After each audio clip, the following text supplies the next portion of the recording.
Ya, Assalamualaikum warahmatullahi wabarakatuh.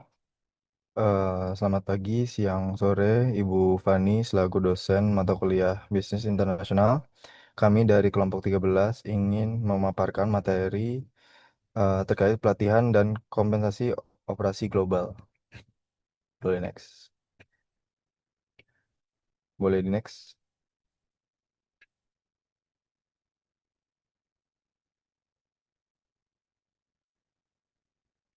Oke. Di era globalisasi ini, perusahaan tidak hanya beroperasi di satu negara, maka muncullah IHRM, Manajemen SDM Internasional, yang jauh lebih kompleks dari HR biasa karena harus mempertimbangkan perbedaan budaya, hukum, dan bahasa. Ada tiga fokus pembahasan kita hari ini, yaitu pelatihan dan pengembangan SDM, kompensasi internasional, serta ekspatriasi dan repatriasi. Boleh di next? Di next lagi, satu lagi.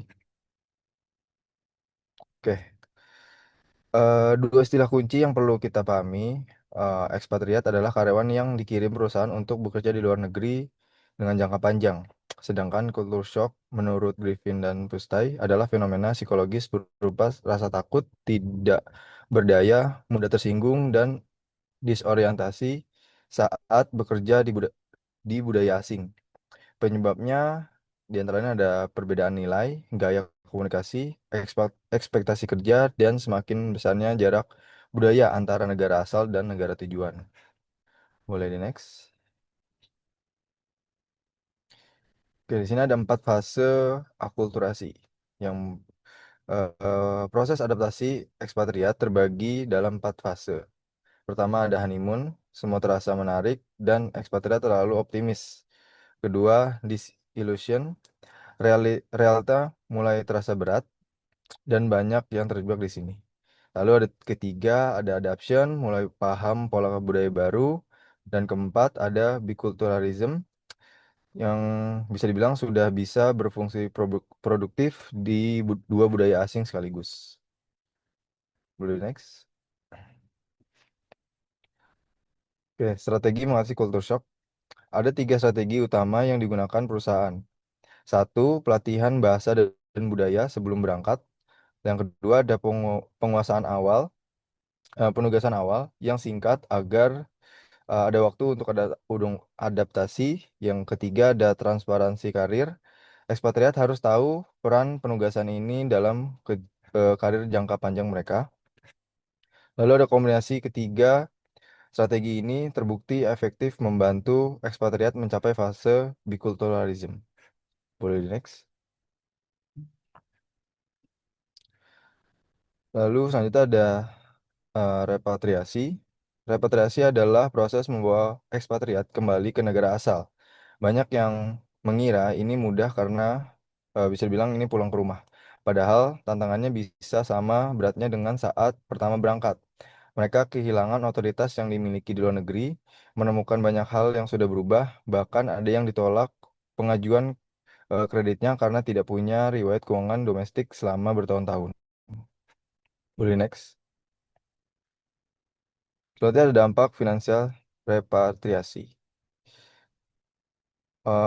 Ada angka nyata di baliknya, sekitar 25% ekspatriat meninggalkan perusahaan dalam 1 tahun pertama setelah dipulangkan. Padahal biaya ekspatriat Amerika bisa mencapai 300.000 dolar per tahun dengan penugasan rata-rata 3 sampai 4 tahun. Artinya setiap ekspatriat yang resign sama dengan investasi hampir 1 juta dolar yang hilang.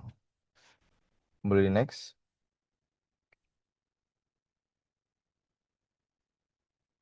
Oke. Menurut Griffin dan Bustai menyebutkan 5 kondisi yang meningkatkan keberhasilan ekspatriat, yaitu ada bebas menerima atau menolak penugasan, lalu ada mendapat gambaran realistis, tahu apa yang menanti setelah pulang, ada mentor di kantor pusat, dan yang paling kritis ada eh, keterkaitan jelas antara penugasan dengan karir jangka panjang mereka. Lalu ketika ekspatriat melihat penugasan bukan sebagai kewajiban, tapi sebagai investasi karir, komitmen mereka jauh lebih kuat. Boleh next. Oke, singkatnya, Untuk kesimpulan, IHRM lebih kompleks dari HR biasa. Culture shock itu nyata dan bisa diatasi. Repatriasi sering diremehkan padahal mahal dampaknya, dan keberhasilan ekspatriat bergantung pada kejelasan karir dan dukungan perusahaan. Selanjutnya akan diteruskan oleh rekan saya. Oke, selanjutnya training and development. Pelatihan dan pengembangan merupakan tanggung jawab penting manajer sumber daya manusia internasional untuk membantu karyawannya dan manajer bekerja lebih efektif di lingkungan global. Oke, pertama, training. Training ini berfokus pada peningkatan keterampilan kerja tertentu, misalnya kayak belajar bahasa asing, menggunakan teknologi baru, atau memahami prosedur kerja di negara tujuan. Selanjutnya, untuk development, berfokus pada persiapan jangka panjang bagi manajer untuk menghadapi tanggung jawab yang lebih besar, seperti memimpin tim internasional atau mengambil keputusan yang strategis. Selanjutnya, selanjutnya ada assessing training needs. Nah, sebelum memberikan pelatihan, perusahaan harus mengetahui terlebih dahulu kebutuhan pelatihannya. Caranya dengan menilai kemampuan karyawan saat ini dan membandingkannya dengan kemampuan yang dibutuhkan perusahaan. Misalnya, jika perusahaan ingin memperluas bisnis ke Amerika Latin, maka karyawan perlu menguasai bahasa Spanyol. Nah, jika masih banyak yang belum menguasainya, perusahaan perlu memberikan pelatihan bahasa.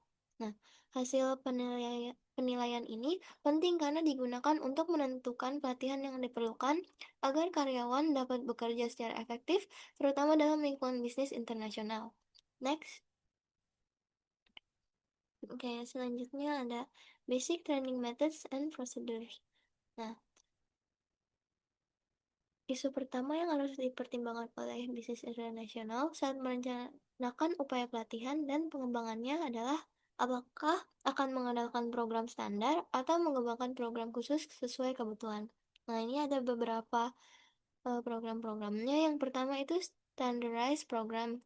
Program pelatihan standar itu merupakan program yang sudah tersedia dan dapat digunakan oleh berbagai perusahaan tanpa perlu dibuat secara khusus. Contohnya kayak pelatihan bahasa melalui CD, DVD, atau platform online. Selain itu, ada juga paket pelatihan yang dirancang untuk membantu keluarga ekspatriat beradaptasi dengan lingkungan baru. Nah, selanjutnya, customized program. Ini tuh berbeda dengan program standar. Program pelatihan khusus dirancang sesuai dengan kebutuhan perusahaan. Oleh karena itu, banyak perusahaan multinasional besar memiliki divisi pelatihannya sendiri yang bertugas menyusun program yang sesuai dengan kebutuhan karyawan atau unit bisnis tertentu. Selanjutnya, pelatihan multimedia.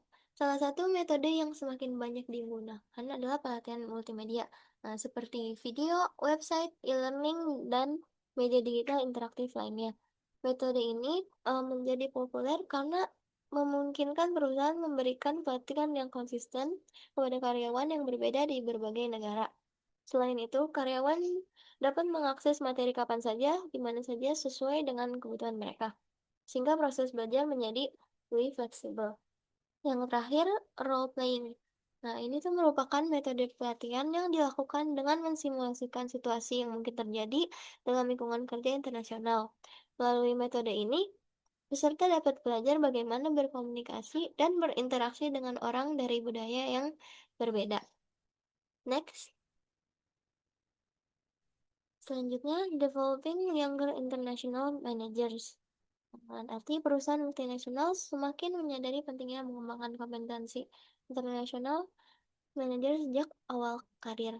Nah, alasan pengembangan dininya, pengembangan internasional sejak awal karir bertujuan untuk meningkatkan kesadaran global dan kemampuan manajer dalam bekerja dengan orang-orang dari berbagai negara dan budaya. Selain itu, cara ini membantu perusahaan mempersiapkan calon pemimpin yang mampu menghadapi tantangan bisnis internasional serta memahami pasar global dengan lebih baik. Selanjutnya, bentuk pengembangan itu pelatihan bahasa dan lintas budaya.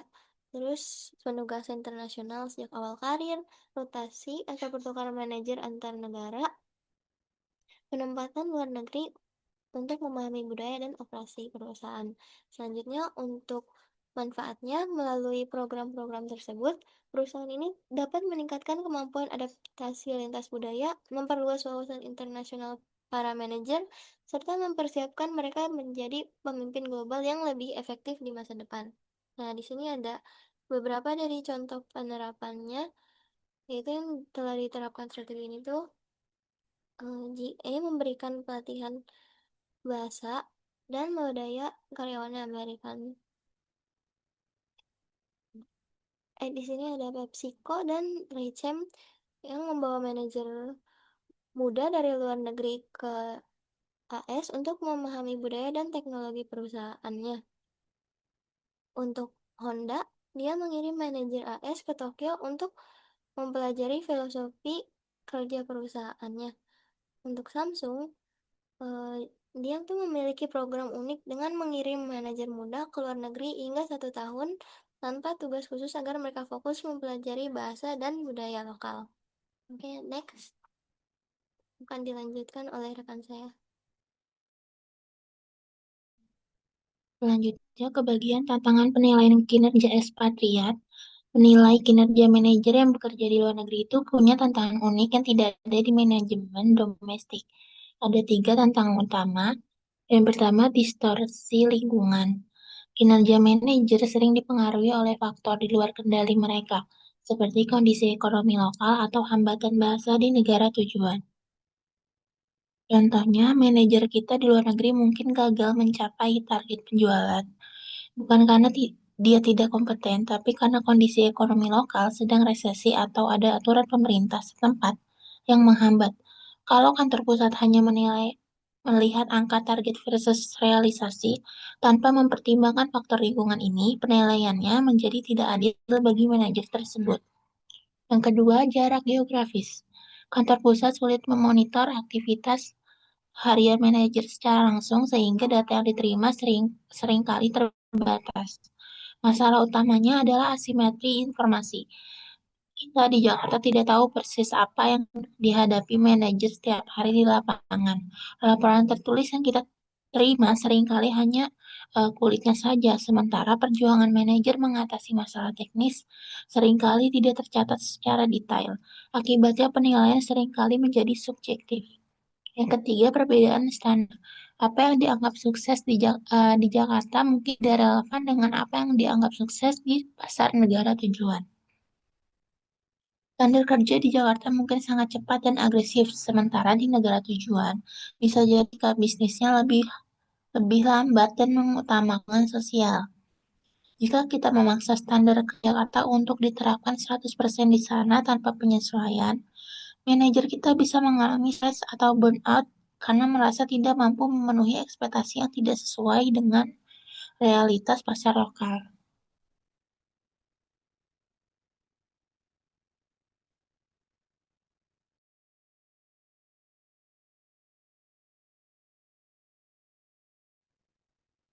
Selanjutnya kita membahas dasar penentuan kompensasi dalam operasional global.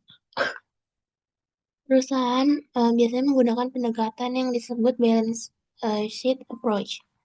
Tujuan utama balance sheet approach, eh, pendekatan ini seperti menggunakan timbangan untuk menjaga keseimbangan standar hidup manajer saat berada di negara asal dan negara tujuan. Tujuannya bukan untuk membuat mereka menjadi lebih kaya mendadak, melainkan memastikan kualitas hidup mereka tidak turun selama menjalankan penugasan internasional. Lalu prinsip dasarnya, keadilan finansial, yaitu karyawan tidak boleh menanggung kerugian finansial akibat tugas internasional. Fokus operasional dengan stabilitas ekonomi, manajer dapat fokus penuh pada pencapaian target perusahaan tanpa terganggu masalah biaya hidup. Prinsip keadilan sosial ini menegaskan bahwa karyawan tidak boleh menanggung kerugian apapun akibat tugas internasional. Dengan adanya stabilitas ekonomi yang terjamin, manajer juga dapat fokus penuh terhadap pencapaian target perusahaan tanpa harus terganggu oleh kekhawatiran biaya hidup dan kebutuhan dasar keluarga mereka. Selanjutnya dasar komponen kompensasi.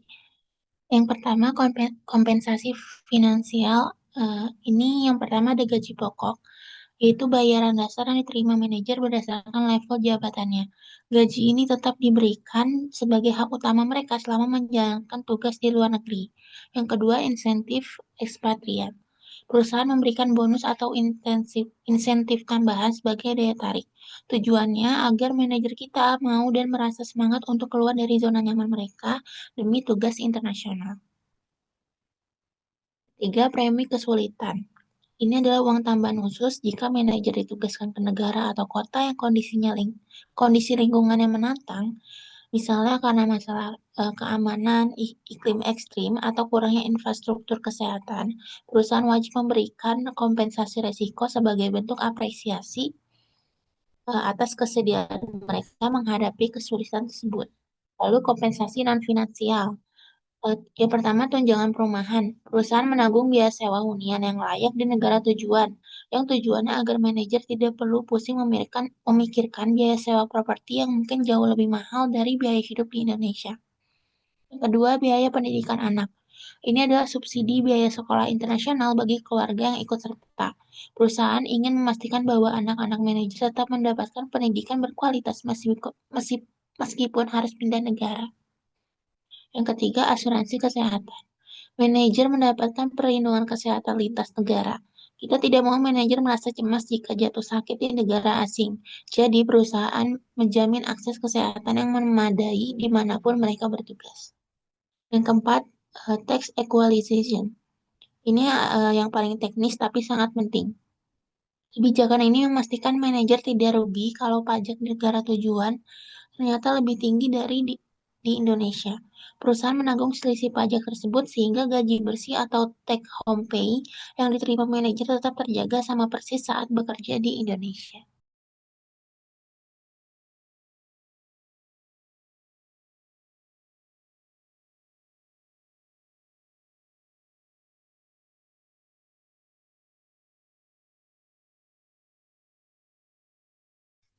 Oke, selanjutnya pelatihan pengembangan karyawan lokal atau host country national. Nah, pada perusahaan multinasional tuh karyawan lokal atau host country national itu memiliki peran yang sangat penting karena mereka adalah orang-orang yang akan menjalankan operasional perusahaan di negara tujuan. Nah, oleh karena itu perusahaan itu perlu memberikan pelatihan dan pengembangan agar mereka dapat bekerja sesuai dengan standar perusahaan. Nah, tujuan utama dari pelatihan ini adalah meningkatkan keterampilan kerja karyawan, sehingga mereka ini mampu menjalankan tugasnya dengan baik. Nah, selain itu, pelatihan juga tuh membantu karyawan memahami standar kerja, budaya perusahaan, serta nilai-nilai yang diterapkan oleh perusahaan secara global.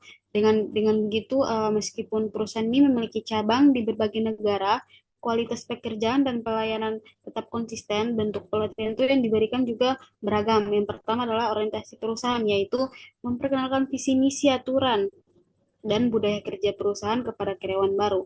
Terus yang kedua, pelatihan teknis sesuai dengan bidang pekerjaan masing-masing, misalnya cara mengoperasikan mesin, menggunakan sistem kerja, atau melayani pelanggan. Ketiga, ada pelatihan keselamatan agar karyawan ini memahami prosedur keamanan dan dapat bekerja dengan aman. Dan terakhir adalah perusahaan juga memberikan pelatihan komunikasi dan kerja sama tim agar hubungan antara karyawan ini menjadi lebih baik dan pekerjaan itu dapat dilakukan secara efektif. Nah, melalui pelatihan yang baik, perusahaan ini dapat meningkatkan produktivitas, kualitas kerja, dan kemampuan karyawan lokal sehingga mereka ini mampu memberikan kontribusi yang maksimal bagi perusahaan. Boleh di next.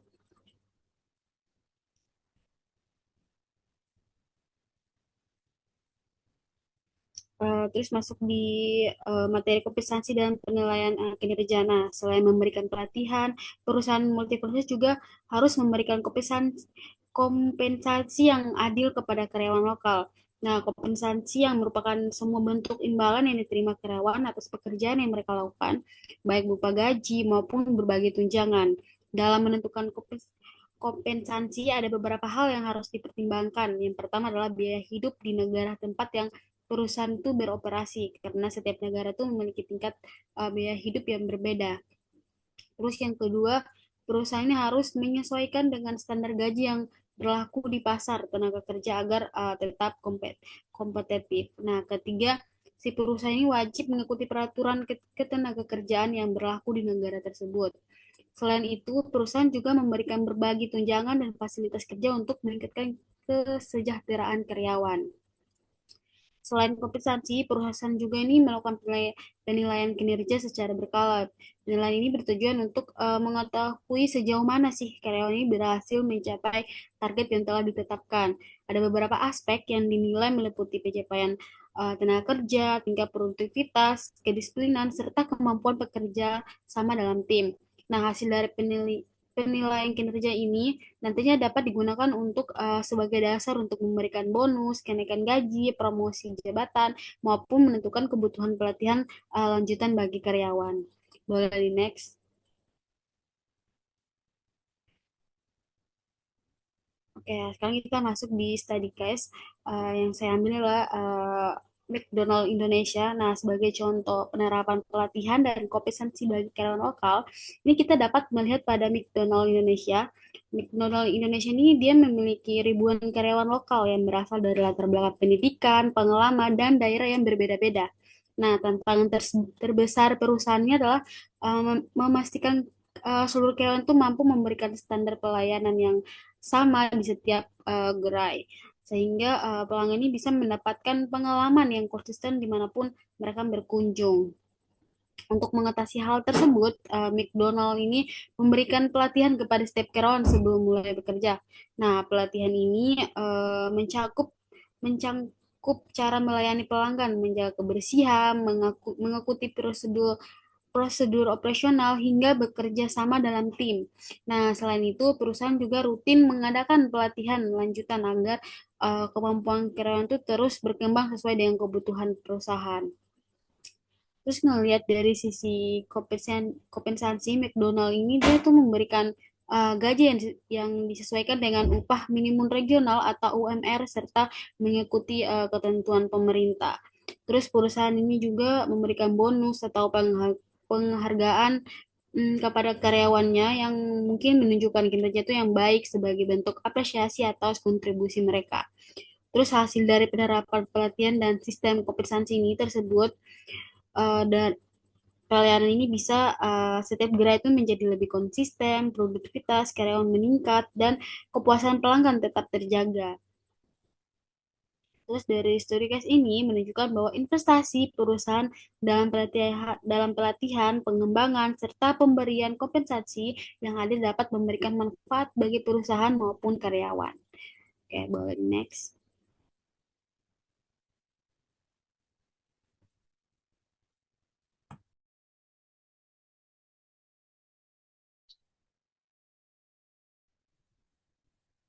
Baik, sekian pemaparan yang bisa kami sampaikan.